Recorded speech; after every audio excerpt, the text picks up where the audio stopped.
That's pretty damn good right there, brother. That's what you can Same as it always is. Oh, yeah, I did it.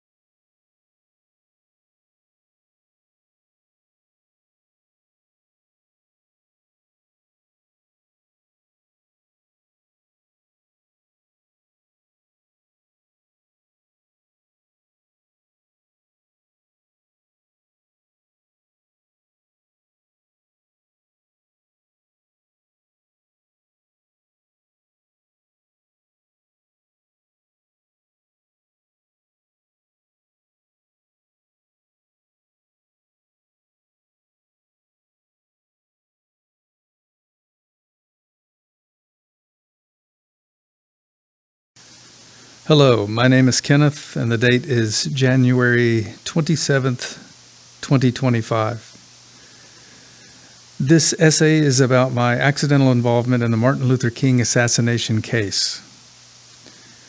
In the spirit of President Trump's declassification of the Martin Luther King files, I'm going to do a declassification of my own, as I had a strange and unexpected bit of personal involvement in the case.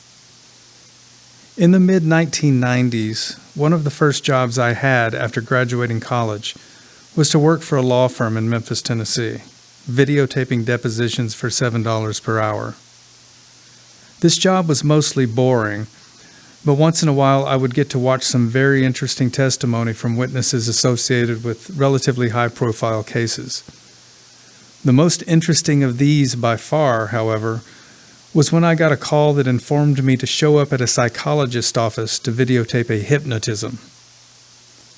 When I arrived at the office park and got my gear set up, I was met by the psychologist and 3 other gentlemen.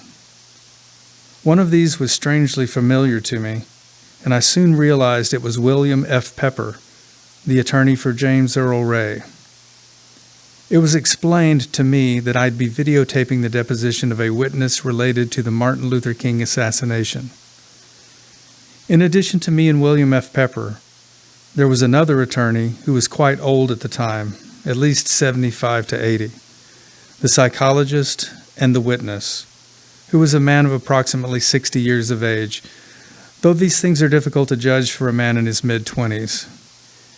He was pretty tall, a little over 6 feet, with white hair, thinning and receding and somewhat heavy-set in terms of build. It was explained that the goal was to put the witness in a relaxed state so that he could hopefully remember more details about the events that he purported to witness on the day of the Martin Luther King assassination. The psychologist had a large coin that he held in all 5 fingers, as he asked the witness to focus on it as he began to attempt to place the witness in a relaxed state. I was amused because the elderly attorney was almost immediately asleep and slept through the entire testimony. Since I'm highly likely the last living person in that room, though it's certainly possible that the psychologist could still be alive, though I think he would have been in his 50s at the time. He had dark, dyed, receding hair and quite short and heavy-set himself. The year would probably have been around 1995, so he's in his late 80s to 90s if he's still with us. I obviously have no direct knowledge of the events recounted on that day, but I am about to disclose what the witness said. The witness was a cab driver, and he was acquainted with another cab driver that was relatively new to his company. What I pictured in my mind at the time was a taxi depot, similar to what might have been on the sitcom Taxi from the early 70s, where cab drivers may have congregated, but I don't recall any details of how they would have come in contact with one another, or the context there. He said he was not friends with the man yet, but they exchanged hellos in passing and otherwise had no contact. After the assassination, and on the day of the assassination, the new cab driver had come into contact with the witness and some other drivers. Again, I don't remember the context of how or where they met after the assassination. But what he said was, the cab driver came up to them, was agitated, and said that he was an eyewitness to the assassination. I'm attempting not to embellish or add anything for dramatic effect. I'm just going to come right out and say what he said, which is hearsay of hearsay, but this is what the witness said.